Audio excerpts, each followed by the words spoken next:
यह कहानी रामपुर के एक ईमानदार किसान की है।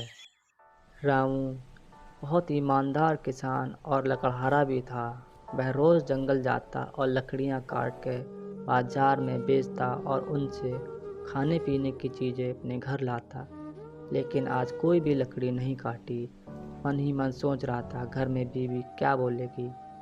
और उसकी बीवी उससे बोलने लगी, आज तुम घर में खाने को कुछ भी नहीं लाए। बेटे ने सुबह से कुछ भी नहीं खाया है। रामू बहुत उदास खड़ा सुन रहा था, लेकिन उसकी बीवी उससे बोलती रही और वह सुन रहा था। बीवी बार बार एक ही बात बोल रही थी। रामू उदास हुआ और घर से चल दिया। अपनी बैलगाड़ी उठाई और अपने खेतों की ओर निकल पड़ा।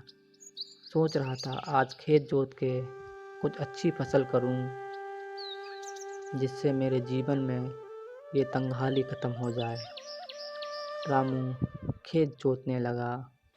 जोतते हुए सोच रहा था कि इस बार कुछ अच्छी फसल हो तो हमें कुछ अच्छा खाने को मिल पाए।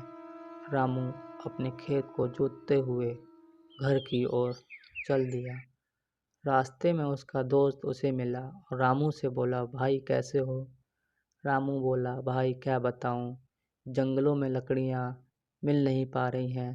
वहाँ सरकार के द्वारा कटाई बंद कर दी गई है। रामू का दोस्त बोला, कोई बात नहीं, तुम किसी और जंगल जाओ, वहाँ तुम्हें लकड़ियाँ मिल जाएंगी। रामू का दोस्त उससे यह बात कहता और रामू यह सुनकर बहुत खुश हुआ।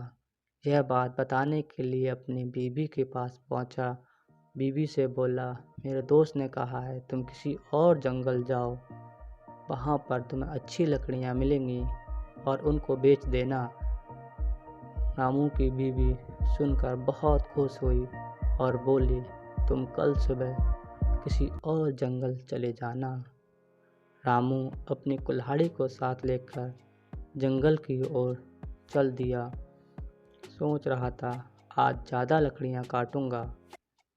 और रामू ने लकड़ी काटना शुरू कर दी और आज बहुत सारी लकड़ियाँ उसने काटी।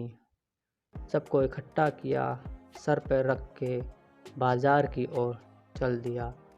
मन ही मन सोच रहा था आज बच्चों के लिए कुछ अच्छा खाने को ले जाऊंगा और अपनी बीवी को भी, इससे मेरी बीवी खुश हो जाएगी। रामू ने जल्दी से लकड़ी बेची और घर की ओर सामान लेकर चल दिया। और रामू की बीवी और उसके बेटे ने बहुत सारी बातें की और बहुत सारा खाना खाया और बातें करते करते वो खाना खाते रहे।